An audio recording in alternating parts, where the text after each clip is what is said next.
السلام علیکم ورحمۃ اللہ وبرکاتہ۔ اعوذ باللہ من الشیطان الرجیم، بسم اللہ الرحمن الرحیم۔ وَلَقَدْ مَنَنَّا عَلَى مُوسَىٰ وَهَارُونَ وَنَجَّيْنَاهُمَا وَقَوْمَهُمَا مِنَ الْكَرْبِ الْعَظِيمِ وَنَصَرْنَاهُمْ فَكَانُوا هُمُ الْغَالِبِينَ وَآتَيْنَاهُمَا الْكِتَابَ الْمُسْتَبِينَ وَهَدَيْنَاهُمَا الصِّرَاطَ الْمُسْتَقِيمَ وَتَرَكْنَا عَلَيْهِمَا فِي الْآخِرِينَ سَلَامٌ عَلَى مُوسَىٰ وَهَارُونَ إِنَّا كَذَلِكَ نَجْزِي الْمُحْسِنِينَ إِنَّهُمَا مِنْ عِبَادِنَا الْمُؤْمِنِينَ وَإِنَّ إِلْيَاسَ لَمِنَ الْمُرْسَلِينَ إِذْ قَالَ لِقَوْمِهِ أَلَا تَتَّقُونَ أَتَدْعُونَ بَعْلًا وَتَذَرُونَ أَحْسَنَ الْخَالِقِينَ اللَّهَ رَبَّكُمْ وَرَبَّ آبَائِكُمُ الْأَوَّلِينَ فَكَذَّبُوهُ فَإِنَّهُمْ لَمُحْضَرُونَ إِلَّا عِبَادَ اللَّهِ الْمُخْلَصِينَ وَتَرَكْنَا عَلَيْهِ فِي الْآخِرِينَ سَلَامٌ عَلَى الْيَاسِينَ إِنَّا كَذَلِكَ نَجْزِي الْمُحْسِنِينَ إِنَّهُ مِنْ عِبَادِنَا الْمُؤْمِنِينَ صدق اللہ العلی العظیم۔ رب اشرح لی صدری ویسر لی امری واحلل عقدۃ من لسانی یفقہوا قولی ربی زدنی علما۔ اور ہم نے موسیٰ اور ہارون علیہ السلام پر احسان کیا، ان کو اور ان کی قوم کو کرب عظیم سے نجات دی، انہیں نصرت بخشی جس کی وجہ سے وہی غالب رہے، ان کو نہایت واضح کتاب عطا کی، انہیں راہ راست دکھائی،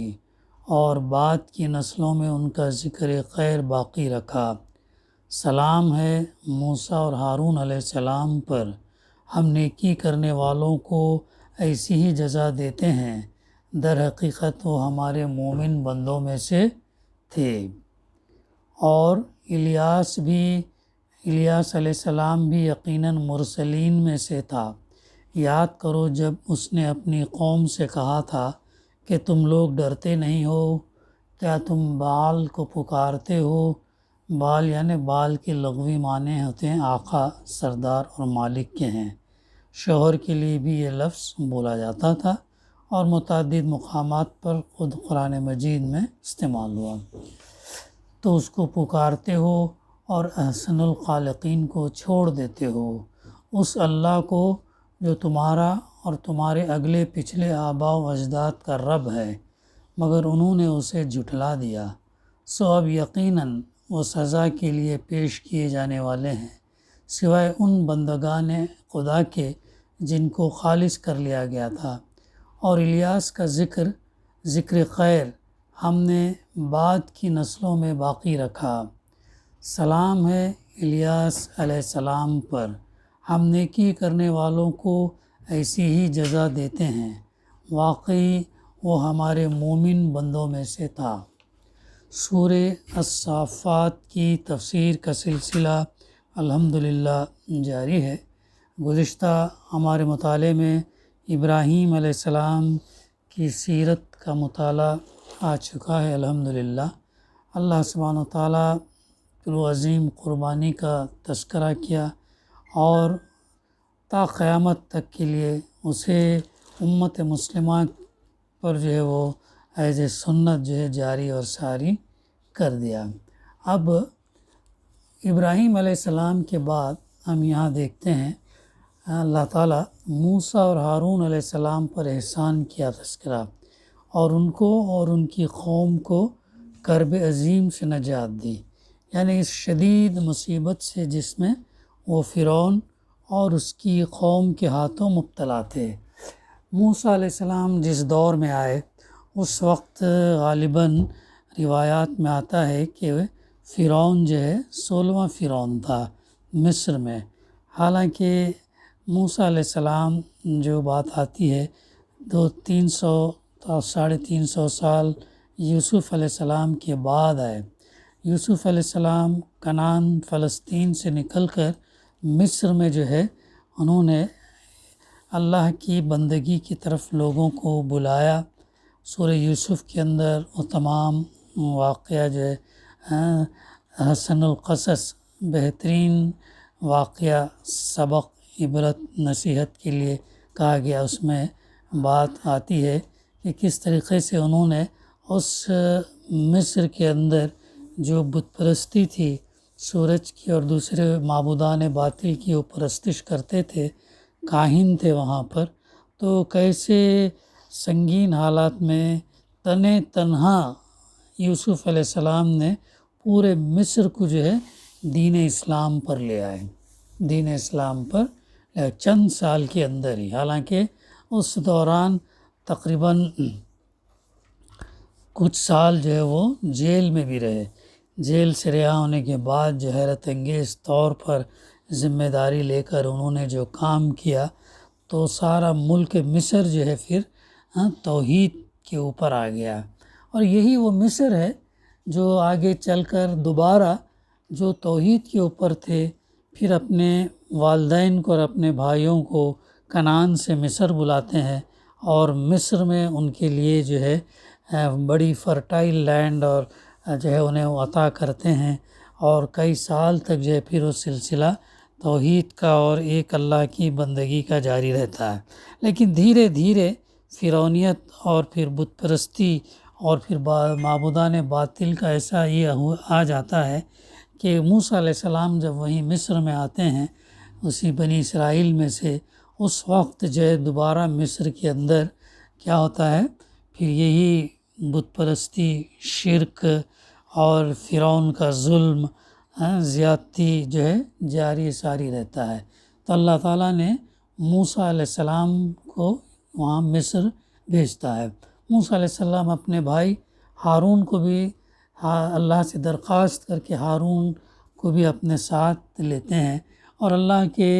حکم کے مطابق وہ تنہا فرعون کے دربار میں جا کر ایک اللہ کی بندگی کی دعوت پیش کرتے ہیں۔ کتنا بڑا چیلنج والا کام تھا، حالانکہ وہی مصر کے اس فرعون کے محل میں پرورش پائی آپ نے، پھر وہاں سے نکل کر جب ایک قبطی آپ کے ہاتھ سے مارا گیا تو وہ دوسرے دن نکل کر جو ہے وہ ادھر جاتے ہیں، شعیب علیہ السلام کی قوم کی طرف جاتے ہیں، تو پھر وہاں پر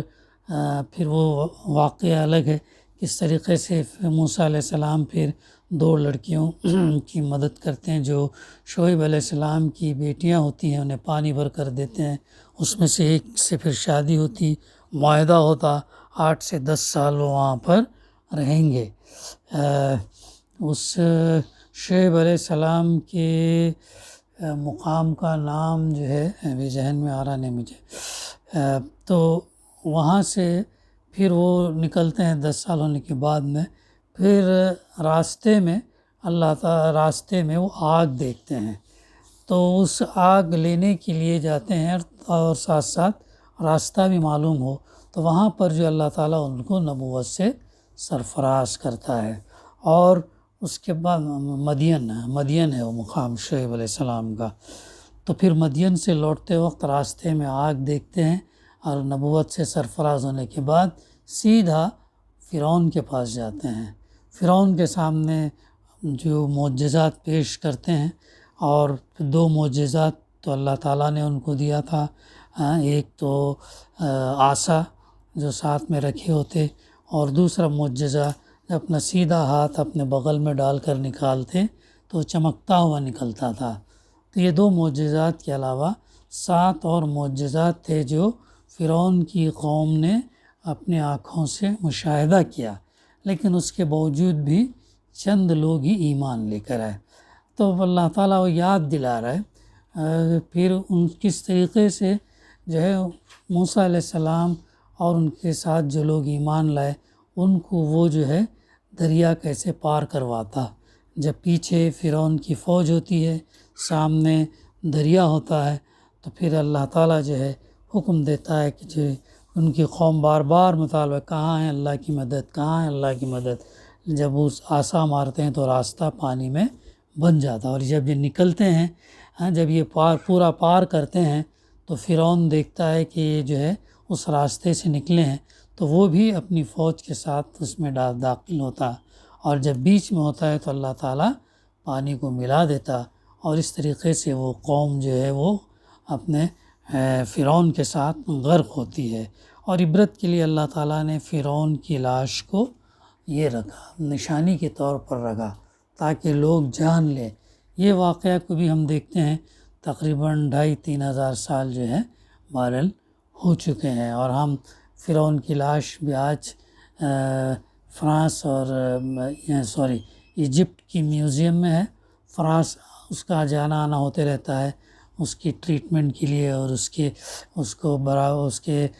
پریزرویشن کے لیے جو وہ جاری ہے۔ تو اللہ تعالیٰ یہاں وہ چیز یاد دلا رہا، کیسے ان کو جو ہے بتایا، انہیں اللہ نے مدد بخشی جس کی وجہ سے غالب کون رہے؟ موسیٰ علیہ السلام اور ان کے ساتھ جو ایمان لانے والے تھے وہ غالب رہے۔ قرآن مجید میں 26 انبیاء کا جو تذکرہ ہے، اس میں ہر انبیاء کو اللہ سبحانہ وتعالیٰ نے انہیں بچایا اور ان کو جو ہے عذاب میں بھی مبتلا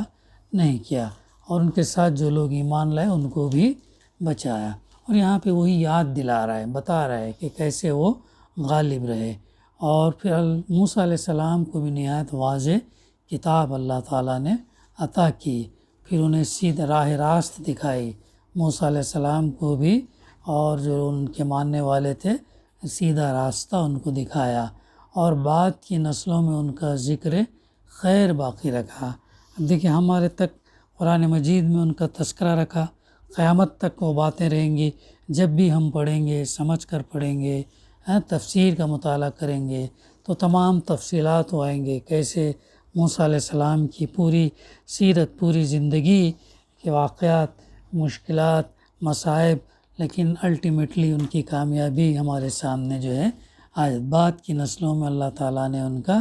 ذکر خیر باقی رکھا۔ تو ان پر بھی اللہ تعالیٰ جلیل القدر صحابی تھے، سلام ہے موسیٰ اور ہارون پر، فرماتا ہے ہم نیکی کرنے والوں کو ایسی ہی جزا دیتے ہیں، نیکی جو کرتے ہیں، سیدھا راستہ اختیار جو کرتے ہیں، ان کے لیے ایسی ہی جزا دیتا ہے، ان کے لیے خیر ہے، دنیا اور آخرت میں خیر ہے۔ پھر اللہ گارنٹی دے رہا ہے کہ در حقیقت بے شک وہ ہمارے مومن بندوں میں سے تھے۔ ان کے بارے میں اللہ تعالیٰ مومن بندوں میں سے، کتنی بڑی یہ ہے ضمانت ہے یہاں پر، اللہ تعالیٰ جو اپنے رسولوں کو دے رہا ہے، اور ان کے ساتھ جو چلنے والے تھے وہ بھی کامیاب رہے۔ تو یہ ہے وہ سبق ہم کو، جب بھی ہم ان انبیاء کی سیرت، تاریخ،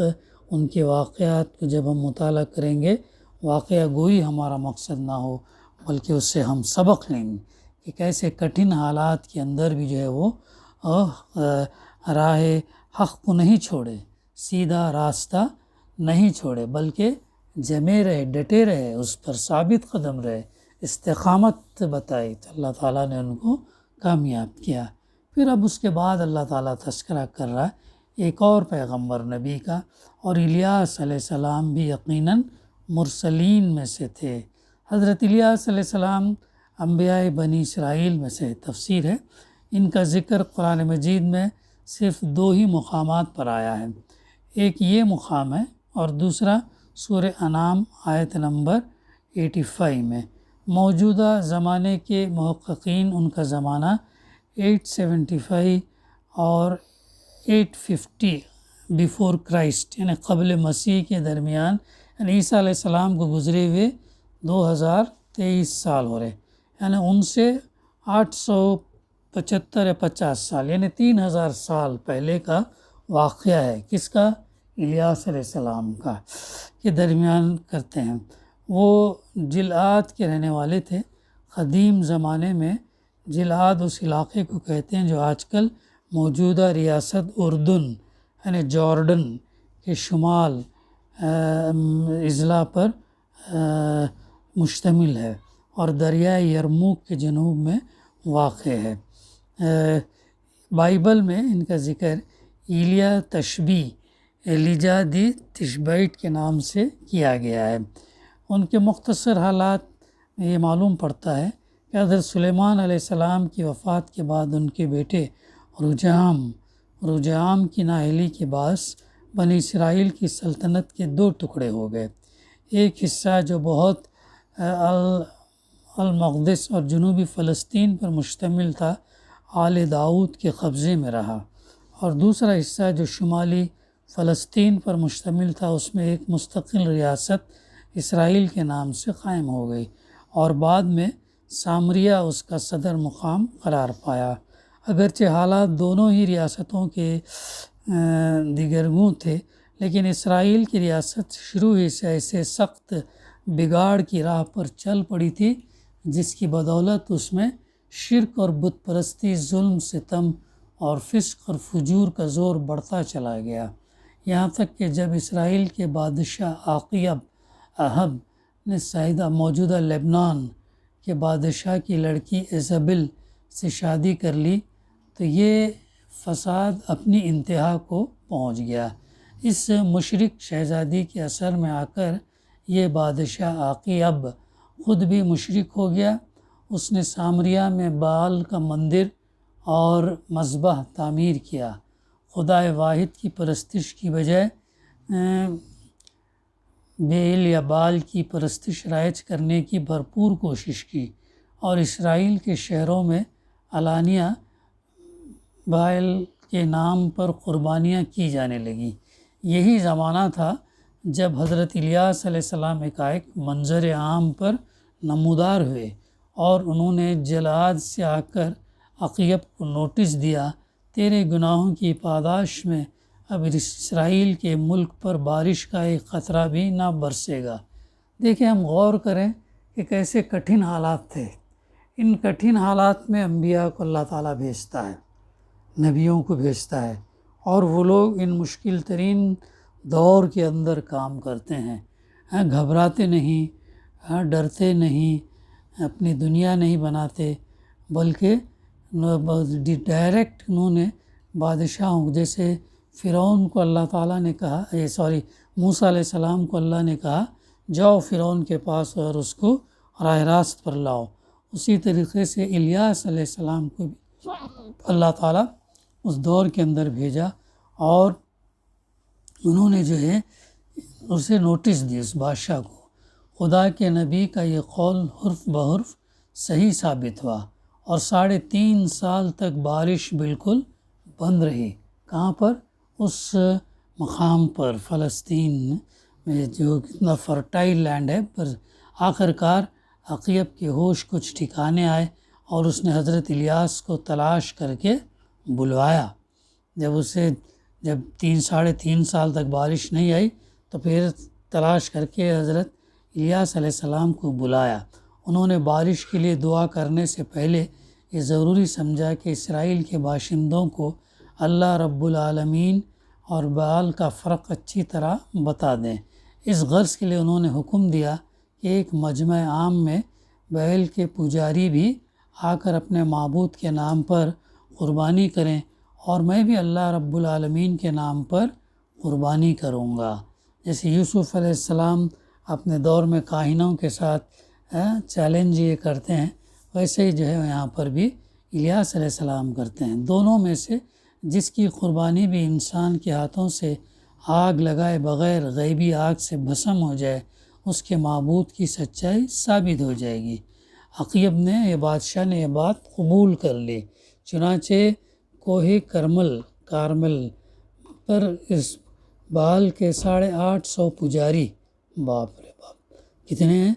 850 پجاری سادھو، یہ لوگ جو ہے کاہن اسرائیلیوں کے مجمع عام میں ان کا اور حضرت الیاس علیہ السلام کا مقابلہ ہوا۔ 850:1 کا ریشو ہے۔ دیکھو انبیاء کا کیسا چیلنج والا کام ہے۔ 850 سادھو بھی پنڈت کاہن، ان کے سامنے مقابلہ ہے، ایک آدمی کر رہا ہے۔ الحمدللہ الحمدللہ، یہ حق بات کی سچائی کی کتنی بڑی مثال دلیل ہے۔ اس مقابلے میں بال پرستوں نے شکست کھائی، 850 لوگوں نے شکست کھائی، اور حضرت الیاس نے سب کے سامنے یہ ثابت کر دیا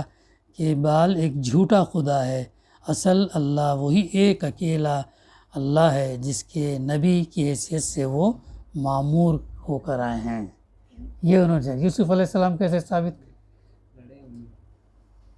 انہوں نے ان کے ساتھ یہ ہوا، وہ جو قربانی کرنے کا تھا نا، قربانی دونوں قربانی کریں گے، بغیر آگ کے قربانی قبول ہو جانا چاہیے، وہ لوگوں نے قربانی کی قبول نہیں ہوئی، انہوں نے جو کی بغیر آگ لگائے وہ قربانی قبول ہے، اس طریقے سے وہ شکست کھا گئے، یعنی وہ جھوٹے تھے اور الیاس علیہ السلام جو بات پیش کر رہے تھے وہ سچ تھی، یہ ہے بات۔ اس کے بعد ایک اور اس کے نبی بن کر وہ آئے ہیں۔ اس کے بعد حضرت الیاس علیہ السلام نے اسی مجمع عام میں بال کے پجاریوں کو قتل کرا دیا، یعنی 850 کو انہوں نے قتل کرا دیا، اور پھر بارش کے لیے دعا کی جو فوراً قبول ہوئی، یہاں تک کہ پورا ملک اسرائیل سیراب ہو گیا۔ اگر وہ قتل نہیں کرتے تو ہو سکتا بارش آنے والی نہیں تھی، تو یہ جو ہے فتنہ فساد پھیلانے والے تو لوگ تھے، تو ان کو انہوں نے قتل، یعنی یہ بھی دیکھو اکیلے ہے، وہ چند لوگ ہی ہوں گے ان کے ساتھ میں، لیکن کتنا بڑا یعنی حق پر چلنے والوں کا مقام دیکھو، پوزیشن دیکھو، ان کو اللہ کیسی مدد کرتا ہے۔ اب دیکھو آگے، لیکن ان معجزات کو دیکھ کر بھی ظن مرید، یعنی پیسے دنیا پرست جو پجاری پجاری جو تھا عقیب جو بادشاہ تھا، اپنی بت پرست بیوی کے شکنجے سے نہیں نکل سکا۔ بیوی اسی کون تھی؟ ایزابل، جو یہ تھی بت پرست تھی، تو اس کے چنگل سے اس کی باتوں میں آ گیا، حالانکہ اسرائیل میں سے تھا ہی، تو یہ اسرائیل بھی موسیٰ علیہ السلام کی تعلیمات میں سے اس میں سے ہونا چاہیے تھا، لیکن وہ نہیں نکلا۔ اس کی بیوی ایزابل حضرت الیاس کی دشمن ہو گئی، دیکھو سنو آگے ہو گئی، اور اس نے قسم کھا لی کہ جس طرح بیل کے پجاری قتل کیے گئے ہیں اسی طرح الیاس علیہ السلام بھی قتل کیے جائیں گے۔ ان حالات میں حضرت الیاس کو ملک چھوڑنا پڑا اور چند سال تک وہ کوہ سینا کے دامن میں پناہ گزین رہے۔ اس موقع پر انہوں نے اللہ تعالیٰ سے جو فریاد کی تھی اسے بائبل ان الفاظ میں نقل کرتا ہے، یعنی اتنا دیکھنے کے باوجود بھی، جیسے ابراہیم علیہ السلام کو آگ میں ڈالا گیا، آگ کے اندر سے ٹہلتے ہوئے سلامتی کے ساتھ نکلی اللہ کے اذن سے، پھر بھی قوم ایمان نہیں لائی، اور اسی طریقے سے یہاں پر الیاس علیہ السلام کی قربانی کو اللہ نے قبول کر لیا، ان پجاریوں کو قتل کر دیا گیا جو فساد پھیلا رہے تھے، اس کے باوجود بھی ایمان نہیں لی۔ تو بنی اسرائیل نے بائبل میں کیا لکھا؟ بنی اسرائیل نے تیرے عہد کو ترک کیا اور تیرے مذبحوں کو ڈھا دیا اور تیرے نبیوں کو تلوار سے قتل کیا، اور ایک میں ہی اکیلا بچا ہوں، سو وہ میری جان لینے کے در پہ ہیں۔ اسی زمانے میں بیت المقدس کی یہودی ریاست کے فرمانروا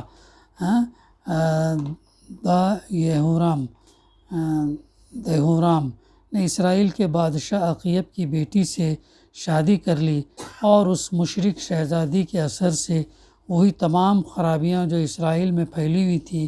یہودیہ کی ریاست میں بھی